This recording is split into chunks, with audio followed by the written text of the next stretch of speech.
Hi everyone, I'm Airier, and today we're going to be jumping headfirst into TexTalks BattleTech, Exodus to Elementals, a primer on the clans, part 2.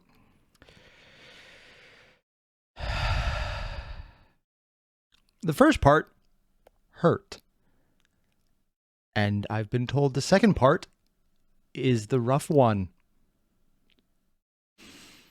So we're just going to jump in before I think better about doing this and all of the exponential dread that I am going to have to endure. And I know I said the exact right word there because exponential is unfortunately the best choice for what I am feeling right now.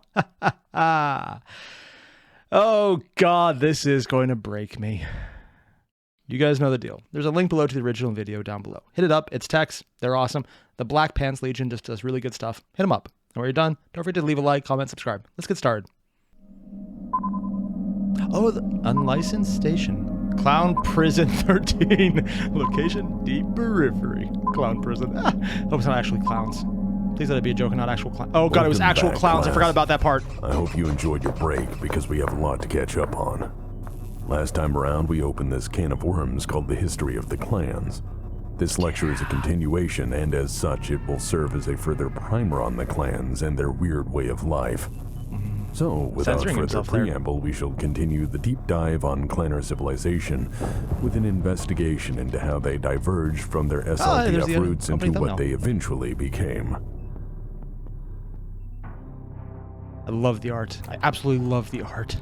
Even though elementals look silly as fuck to me. Up to this point, the only thing that separated clanners from the inner sphere was distance, time, and avowed ideology. Their experiences weren't all that dissimilar from their distant inner sphere cousins as their... Clyde and Dale? Did that actually say boomstick? I'm sorry, just normally when you see little references like this saying boomstick, you think it's just something that Tex or maybe one of the editors or anyone involved might have edited in. But because you could see how the actual art style is the same thickness and tone as the rest of the art around it, no, someone wrote boomstick on here. This is official BattleTech art, and I know this is going to sound shocking. Someone in BattleTech would make references to properties outside of their copyright control. I mean, that's never happened. That said, I love this. I just love that this actually says boomstick. It's a giant freaking cannon. Oh, that is just kind of amazing. I love it. Civilization, while new, had gone through a similar period of horrific civil war. Well, that does date where this comes from. They had indeed gone to war just as the inner sphere had, and fought along cultural allegiances not dissimilar to simultaneous events some 1,000 light years distant, and sought a permanent solution to their differences megaton by megaton. But after the cessation of the Exodus Civil War and a return to order as imposed by the clans and their architect Nicholas Karinsky, the cultural divergence from inner sphere society that began with the Exodus began to significantly widen. This was the crossroads at which they would find themselves, and the road beyond them, choked with the ashes of their many poor decisions, was all the reminder they needed that there was no turning back. When you say poor decisions, I initially want to say that it's something to do with what they just did in the previous episode. Like their entire clan-ish civil war doesn't really count as a clan civil war because they weren't all clans at that time. But it was all of the people in the Exodus Civil War, but however you want to phrase it. But I had that distinct feeling that no, he's talking about things that are about to be covered now. And I'm freaking myself out about that because Nicholas is not unalive yet, to everyone's dismay. Nicholas Karinsky, ever the cultural magpie, had read the lessons of the past, and in this case creatively applied them to further his own what did he read? Lessons of the past. And in lessons of the past. Okay. Maybe I need to turn it up because I thought he said something very different and I'm not going to clarify. In this case creatively applied them to further his own agenda. Using practices taken from 20th century totalitarian states such as China, Nicholas Karinsky swept away anything he felt burdensome on his new civilization. I find this funny because in the time period BattleTech was created, this is around when the Chinese Cultural Revolution was not ongoing. It was pretty much done by then. I think the 80s, late 80s. So the knowledge of how that shook out and how it damaged Chinese society quite frequently would have been very well known. And it makes sense that, of course, the big bad that BattleTech is leading up to would be something that would be in the zeitgeist of the creators for probably decades at that point.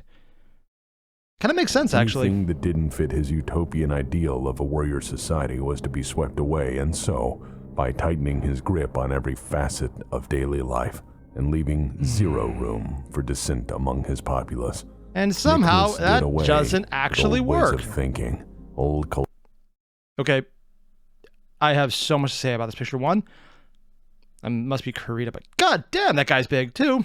A lot of art. Some random cowboys, more Chinese culture, and what the actual hell? No, seriously, it looks like they're in mech suits that are literally the size of small elementals, but they're actually really cool looking. It looks like something out of the Seven Samurai anime, not specifically the novels, or there's novelizations of it now, but like the movies, but the actual anime where everything's a giant robot with a person stuck in there. And it even have like energy packs on the back. Don't tell me that's it. Did this go to levels of cyberpunk I wasn't expecting? Yeah, probably was. Also, there's a clown. Look at that guy and tell me he doesn't look like a Ronald McDonald in a suit. I'm not the only one saying it. Cultural observations, old morals and ethics, old habits, old laws, old uniforms, old ideas. Oh, it's the Jade old Falcons. Allegiances, and old practices. Piece by piece, Nicholas Karinsky was forcefully erasing all it. vestiges of the old inner sphere. From cultural identity, ideological biases, language, religious and political beliefs, to even how someone should devote their creativity. Whenever questioned on his chosen methods or Okay, one, I don't want to initially interrupt what Tex is saying now because I like what he's saying. Or, well, not like. It's more, have to understand that he's basically purging any form of culture that doesn't fit his utopian ideal of warrior. Yeah, fight him up, yeah. Which unironically becomes what some of the clans actually are. But did they really give the bird helmet to this thing? Like the beak and they actually made it up. That is, wow. That is so over the top gaudy. I'd almost expect to see that out of 40K. But in 40K, everything's so over the top gaudy where it fit in. Here, it's just like, it's very much not the gaudy I was expecting outside of Kurita, because they seem to do that with a lot of mechs and they kind of make it look cool, but we're not going to say that out loud because I said that out loud, didn't I? Fuck. Note to self, stop saying nice things about Kurita. Reasoning, Nicholas would again remind people of the great wisdom of his father, as established by his own creative, if alternate interpretations. If they persisted in any measure of dissent, he would ensure they were obedient or dead, silent. Yeah. Despite avowing a meritocracy away from the inherited power structure of the inner sphere. Yeah, now we're going to have a meritocracy in your own personal inner sphere, based on what you believe is meritus, and also completely developed around what you think. It's so much hypocritical bullshit. It's a meritocracy up until you question the merit. He had set himself up as the head of what was quickly becoming a quasi-police state. And further, if it's only quasi, it's actually better than I thought it was. The sole inheritor and now protector of everything Starleague stood for. He assumed the mantle of responsibility his father had worn, and despite wanting to, at least in his own skewed vision, uphold the grand idealism of Starleague. You know what? I'm holding off on saying it up until this point, but you know what? Fuck it. Nicholas is not inheriting anything about the Starleague. He's literally just shitting on the grave and inheriting the mantle of Amaris. Because he's literally living in the world that would have come if Amaris didn't have opposition. Let's just go out there and say it. This is what it is. He basically gave Amaris the victory he never wanted, and no one ever wanted him to get. And literally every single person there who wasn't born after the end of it should have known better. But those people are probably very old and very dead. He managed to create a totalitarian regime that punished everything from wrongdoing to poor fucking grammar, to prevent a slide toward the old destructive ways of the inner sphere and ensure the system new destructive ways of the outer final sphere. Years after the Exodus Civil War, he took a very hard line on what would be termed unclan-like behavior. Yep. After all, they had nearly destroyed everything in the first conflict. A second would mean annihilation. On the one hand, yes, and I know what's about to come. It's the limiting of battles and all of that come with it. It's not even a bad idea, but also, sorry, just my annoyance with everything clan. It's like, I love so many things about the clan. There's so many things I do respect about them, but they come later when they've got their fucking heads on straight finally. Even some of the... As this was in practice, a state with no room for alternate power structures in the least. Any conflict with state ideologies would be punished by the most extreme measures available. To Nicholas Karinsky, to preserve a society by making examples of folks who worked against the common good would be a worthy and necessary sacrifice to ensure the prosperity of his new system of order. And again, that comes back to the question of what is meritus, because the common good based on his view of what is good, not is actually good. You just purge anyone who doesn't agree with what you think of as good. This is how you brainwash people when you get rid of their options to believe otherwise.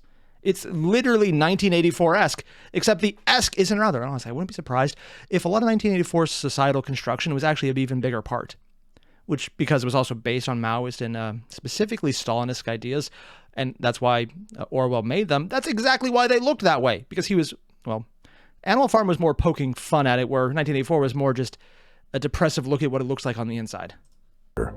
After all, to him, it was a necessary price to pay for peace. And he's very much willing to pay other people's lives for it. At any rate, this new society required absolute obedience to a single way of life and service to your clan and honor above any other consideration.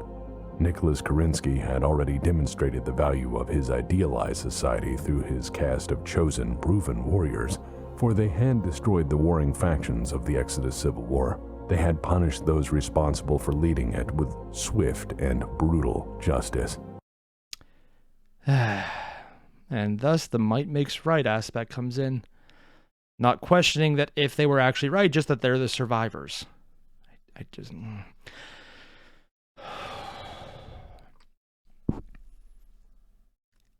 This is causing me pain.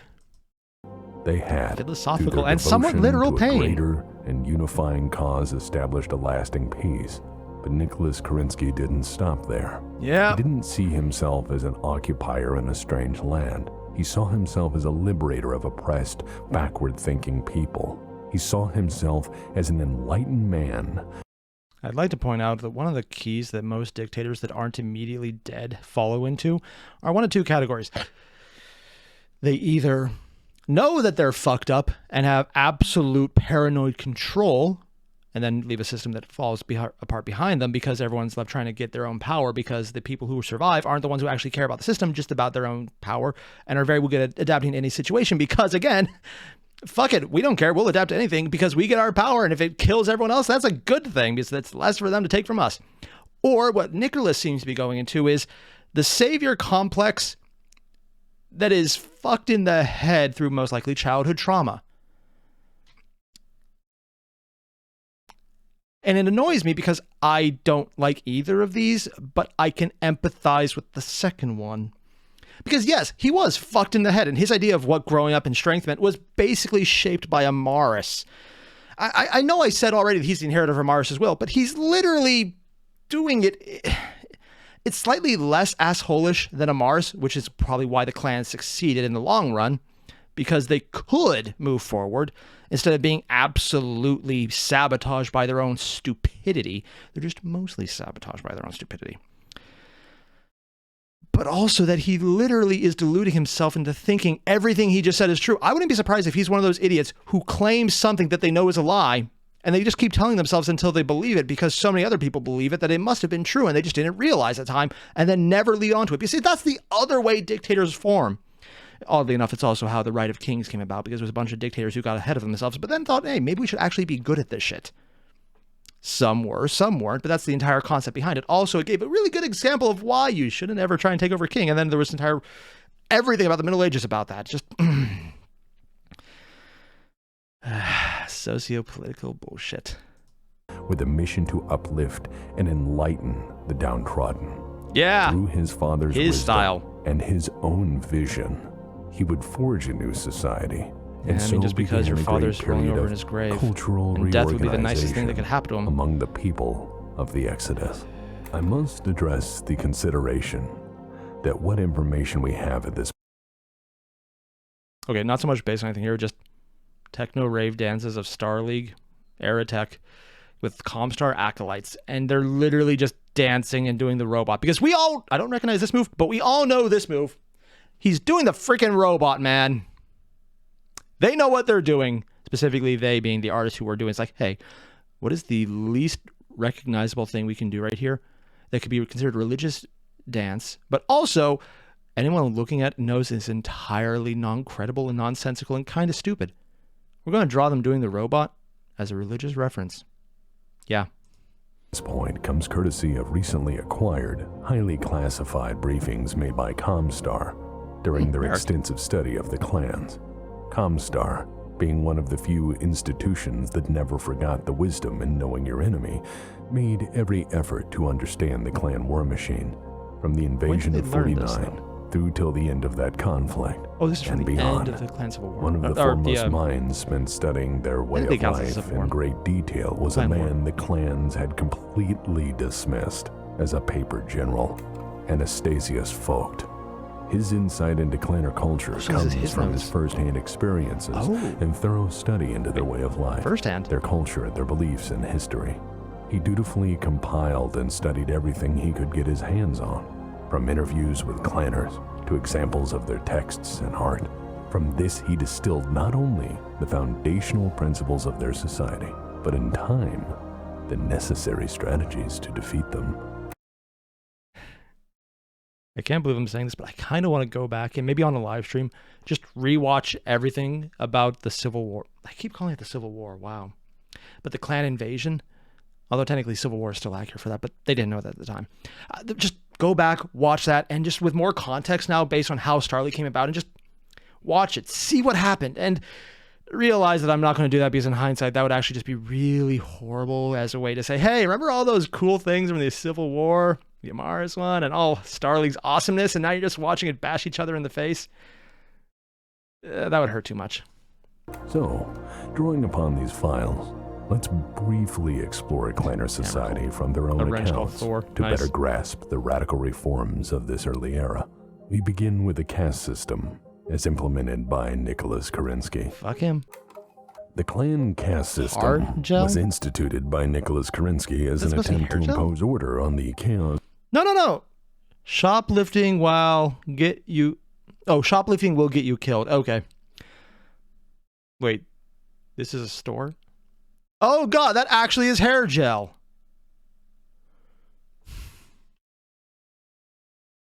Clanner hair gel. Okay, sure, why not? Of civilization. Yeah. His response to the puzzle of civilization, the endless cycles of war and destruction, was to put people into a Bronze Age caste system. Yeah. This was justified in part by creatively interpreting the words and wisdom of his father, and melded with... Also, is that an... Okay, it's a pig. It took me a while to recognize that, but that is a very large pig. Holy shit. I thought it was some kind of alien they put in, because every now and again there's alien flora and fauna that do come up in BattleTech. It's just really cool to see it. Oh, jeez. Lessons cherry-picked from cultures Nicholas was seemingly fascinated by in ancient Terran history. And despite the pressures any civilization endures with the slow march of time, the clan caste system is still very much alive. Perhaps due to the belief that not adhering to the tenets passed on by Nicholas Karinsky would result in chaos, ruin, or the collapse of all they had built. Also, I'm just going to say it from the outside. I don't think any of those would be bad things, so yeah. Resisting such foundational beliefs in clan society was punished by the most extreme means available as unclan-like behavior, as discovered by Anastasius Vogt. The foundation of the caste system is immortalized in the Remembrance, a history in verse, passed down from one generation of clan lore master to the next. Much of clanner history is contained in the Remembrance, and interpreted by a clan's lore master, which is a combination of historian and judicial administrator. Reading the Remembrance is a laborious process I would not recommend to anyone studying their history on a casual basis. As it stands, it is mostly poetic in composition, and gives tremendous insight into the soul of a clanner. So let me get this straight. The Remembrance, which I've actually heard people reference before, is the essential equivalent of the Odyssey. Sure. It's like the Odyssey, the Aeneid, and I know there's another one, but I can never seem to remember it. There's a trilogy of old historical works that illustrate the Trojan War before, after, and during from different sides. And were also the greatest indication that Rome was settled by the Turkish, who were then fleeing from Troy, which was considered a myth up until they found Troy, I think in the 90s. Yeah, crazy how that turned out. But more importantly, that's literally the basis of the entire... It's the equivalent of their Bible. Makes sense.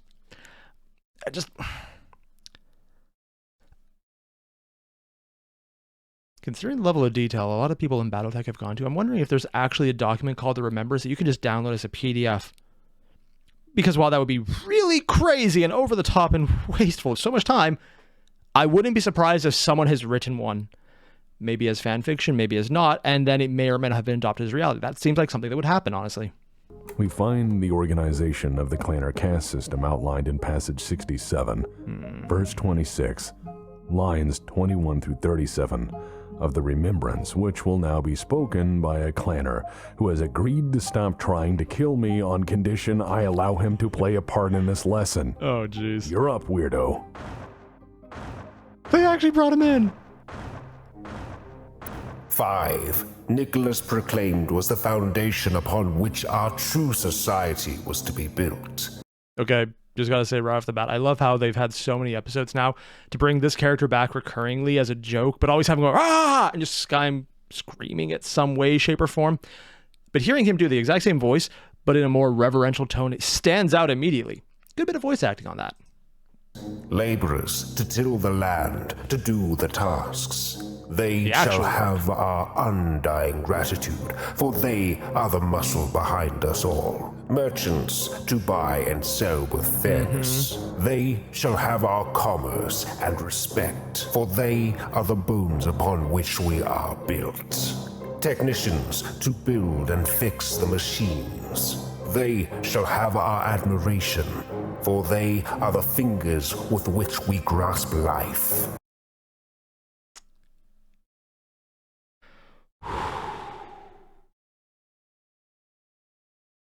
The fucked up part is, this sounds better than actual implementation based on most clans. Now, I'm sure there's some clans that aren't as fucked up as I'm alluding to. Honestly, Clan Wolf seems to be really good because they just kind of don't go fucking stupid as much as often as some of the others. But then there's others like, hey, you know how we're the religious tenets we structure our entire lives around? We're going to ignore all the parts that don't involve being an asshole. I'm just hearing this and I'm thinking, oh, hey, remember how we're supposed to be respectful or not giant fucking douchebags filled with literal dog feces? It's not every clan, but the fact that I have to add that little caveat in there, and the fact that most people understand that, is annoying in its own right. Scientists to create and discover. They shall have our awe and our attention, for they are the mind of our society. And above all, the warriors who protect. The scientist one is probably, out of all of those, the one they ignored the most. Now, I know the first argument is going to be the clan has the best tech. Yes, because they lost the least. Not that their stuff is so much better than Starleague. It's better, but honestly, their rate of progression compared to what the Innersphere and the clans combined did in the time afterwards is significantly different. The clans are starting with such a head start. Frankly, they should have been so far ahead if they had a functioning, non-idiotic society that wasn't handicapping itself due to an idiot liking a stasis model. Which is what he did. We shall have our cooperation and worship, for they are the blood and soul of us all. Yeah, that was ignored. Well, that was fun. You may sit down. I believe that clanners chose to commit much of their history to such a form as the Remembrance, as they are a ritualized society that worships a legacy passed down in a quasi-spiritual fashion in much the same way many ancient Terran cultures handled the telling and retelling of their histories. Yeah, I'm just... Sorry, I just need a second to just compose myself so I don't start swearing like a... Yeah. So even though it's written, it's probably handled with most people in oral tradition, and like most oral traditions, it never stays the same. It gets fucked. So even if it's not as fucked because they do have written copies, it's kind of like someone who believes they read something somewhere, but they have a book, but they're not going to check it, to someone who has something somewhere and they read it.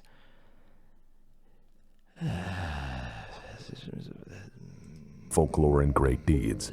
At the core of the Remembrance is a history grounded as much in mythology as it is in real events and people. Yeah. As a living history with a unique bias, it holds the lesson that their very existence as a civilization is owed to the messianic figures of Alexander and Nicholas Karinsky, who, in their nobility and wisdom, sought to leave a barbaric and cruel world behind, leading a chosen people to this new Eden among the stars. Yeah, it teaches further that the... Yeah, that's definitely the mythology and nothing to do with anything we know is true from the previous videos. I knew everything Tex just said, but hearing him say it hurts. It's like, we are the true saviors. We are being so much better than... It's literally shitting on Alexander Kerensky's grave every single time I hear that. I kind of wish Tex had not gone into such great detail to show that Karinsky was such a cool person and amazing and just probably the best damn human being in the entire setting. Because this hurts more. The Inner Sphere was once a bountiful paradise despoiled by the barbarians of the great houses, ruined by warlords and despots, He's wearing it as a hat. And corrupted by the love of power.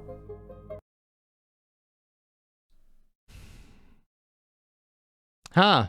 People corrupted by the love of power. Yeah. I mean, technically that's not wrong, but also anyone coming from the clan saying that, I just, that is literally just, I don't,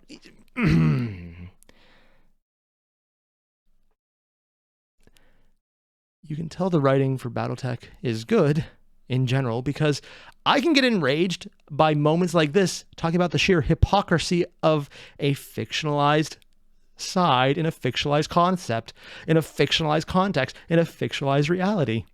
And it bugs me because it makes sense, and I know people who do this, and it's just...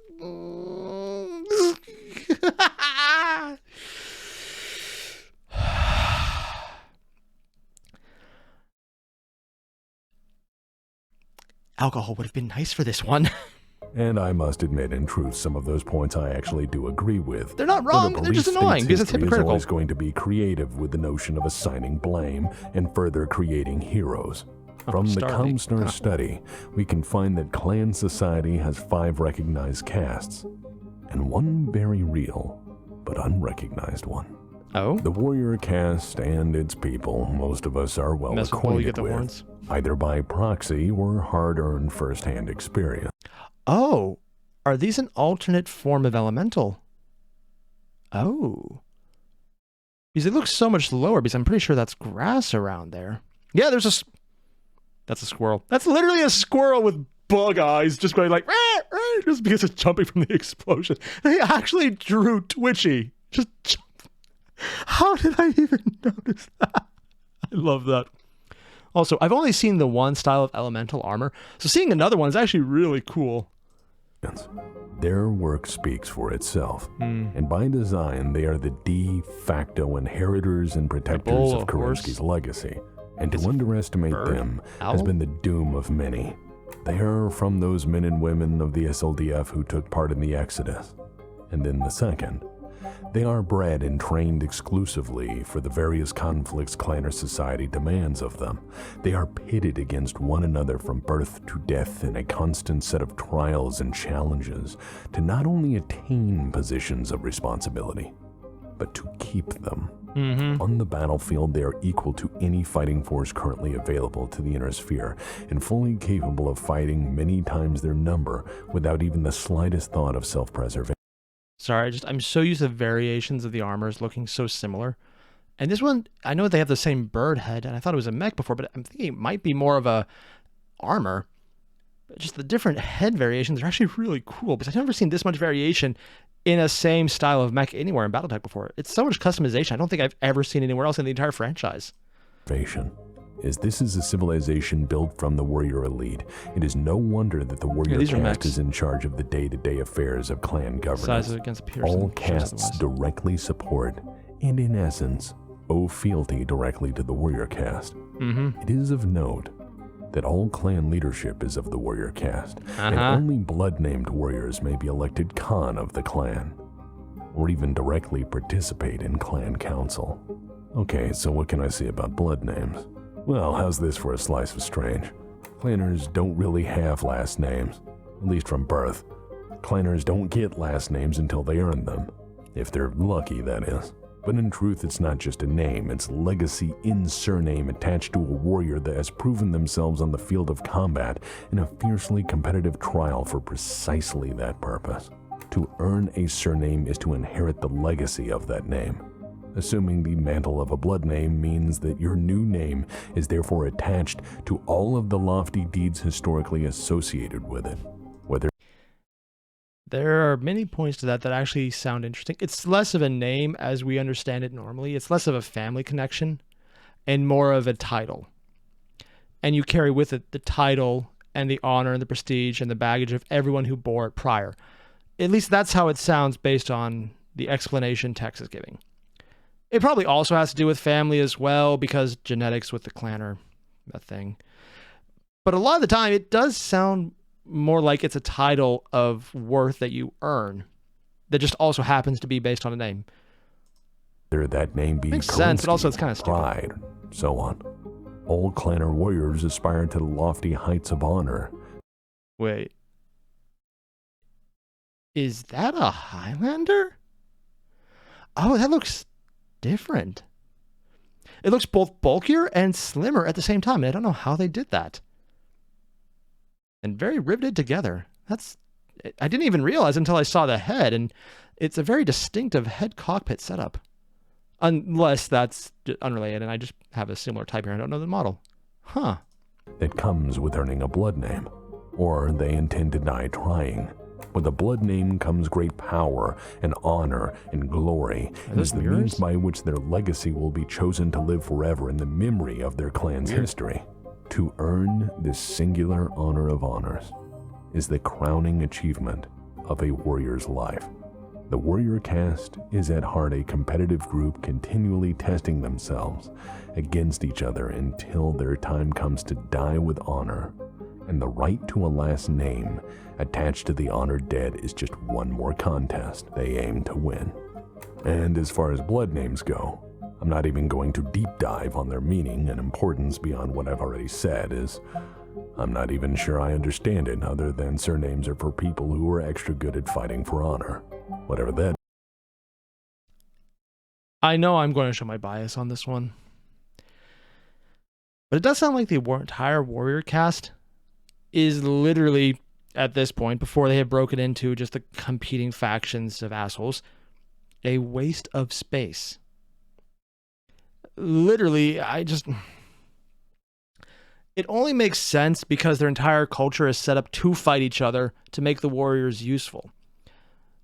Because the warriors wouldn't be useful if they didn't have it, and they want to be strong. So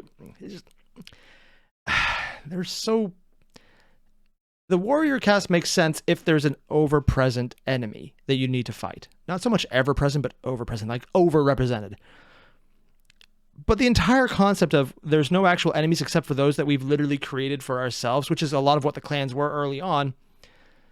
It seems like competition for the sake of competition, taken to extremes, and an entire society and civilization based around making them actually worthwhile, as opposed to the inner sphere where they were a necessity because of how things were done otherwise. It's the same thing, but done in such a way where they're not actually necessary, but also the most important part at the same time. That is so weird. Huh. That means. I just think blood names is the sticky little stars your teacher puts next to your name when you remember not to eat your homework. Unless you're a Capellan, in which case schools are places you go to learn things that probably aren't propaganda. I'm joking, of course. Capellans don't have schools. Yeah, probably. Hey guys, I want you to check out this game called Galahad 3093. Galahad 3093 is a mech-based hero shooter set in a sci-fi future. You can choose a knight and a lance to battle it out in a 32-player combat arena. Each knight... Permission denied. Anyways, the warrior caste says a lot about a clan. And accordingly, each clan views the warrior caste slightly differently. Some clans' warrior castes see themselves as a first among equals, leading their people in noble pursuit of bettering the clan as a whole. Yeah, we can just say wolf. Let's just put it out there, it's wolf. Now, if there's others, I'm surprised. That's actually really cool. But let's be honest, we know it's wolf. Whole, and through it enriching their own lives. Some warrior castes see themselves as rulers in the medieval sense, passing down draconic punishment and frequently mistreating lower, lesser castes with casual disdain. Yeah, and that's how most of the Inner Sphere kind of views them, because it was the crusading clans that entered and did all the bullshit. It is worth noting that there are not a lot of warrior caste clanners, as they require a hell of a lot of training and enormous material and logistical support. Also, the frequent trials, challenges, and training with live ammunition result in a survival rate well below the other castes. Now, this may be a matter of opinion, but the limited number of the warrior caste, that is, those who are allowed to bear arms, instructed in their use, and capable of using them in any functional military capacity, is one of the key reasons, at least so far as I feel, that the clan invasion of 3049 failed as it did. Because every single individual is hyper competent, but losing one is a blow. Losing an entire squad is devastating. Losing the Khan is enough to retreat.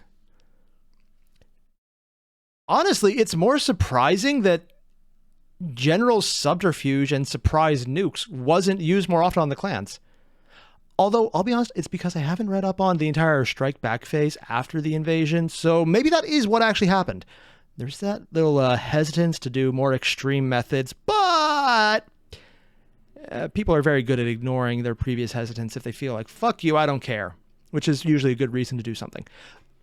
In someone's opinion specifically. Is it a good reason? Oh, no, it's almost never a good reason. But if you don't fucking care, you don't fucking care. Kind of surprising, though, like with how much attrition there is, the reason a lot of clans probably get away with it is because there's no bloating of the warrior caste to become an issue, because they literally are just whittling themselves down due to their own stupidity. I mean traditions. Because if it became bloated, it would become so obvious to everyone that it was a failed system. So I'm guessing most people probably in the non-fucked up clans, but the ones that had still some representation, would realize that, yeah, they're in charge, but they're also kind of doing their own thing. I wouldn't be surprised if someone ever came out and said, okay, here's what we're going to do. We're going to do a clan novel, but not from a warrior's perspective. And a lot of the dialogue would be about how, or not dialogue, more like internal narrative would be, these fucking idiots. And followed by some appellation of they're in charge, but also we just don't get in their way because they're too stupid to notice otherwise. Because they're really, really good at doing things we don't care about. I wouldn't be surprised if that's part of it. Now, depending on the clan, even I know that would very well change. There are some where it is much worse, others where it's much better. But I would not be surprised if that was the internal narrative somewhere, that these are the people you just deal with because it's like the incompetent boss you have. You just deal with it. So I'm going to cut this one here, mostly because I didn't time this well, and I have to go do a live stream in the next 10 minutes. So, yeah. Oops, that's on me. I actually meant to go longer, maybe get a good 20, 30 minutes, and yeah, I did not get there. More importantly, though, I love seeing how the clan structure is kind of forming together, and with Tex's, well, not just his own inputs, which are very useful because I like seeing his take on things, but specifically the information he's provided, showing that clan society is both incredibly stable, or stasis-induced, but also kind of unbalanced in such a way that it's functional because its in functional ability, the trigger points of most power, but also the least utility are minimized. And by that, I mean just coming back to saying that the clans are viewed by the warrior caste and the warrior caste as all power, but there's just not a lot of them, and they're very internally focused, so they don't really fuck around with everything else. If there was ever a story about a warrior who decided to look at other things, they could fuck shit up. Because they have ultimate power outside of their own peer group, but they don't care about anything except inside their own peer group, which is kind of the limiting factor there. I don't think for a second that was intentional, because Nicholas Karinsky is a very smart man doing very stupid things in a very smart way. Yeah. Like shitting on his dad's grave in the most incredible way possible. Just, God. This hurts. It's not as bad as when the just grave was being dug and then filled in with the Star League. And now we're just looking at their diseased descendants. But it's close. It's really damn close. This hurts, man. This really hurts. So goddamn you, Tex, for making it so damn likable in the previous videos that this is causing me physical pain. And emotional and metaphorical pain on top of that. Yeah, I don't even know how you feel metaphorical pain, but I'm feeling it because I thought it would be physical, but no, it's different. How is it happening? Basically, while this is rage-inducing, I'm also really impressed by how good this video is. So if you haven't already, there's a link below to the original video. Hit it up. And when you're done, don't forget to leave a like, comment, subscribe, and warn me if I need to get a higher grade of alcohol for the next one. I thought I could do it. I thought maybe it wasn't that bad. And this one, it's not so much sad this time around, it's just rage-inducing. A lot of rage. So much rage.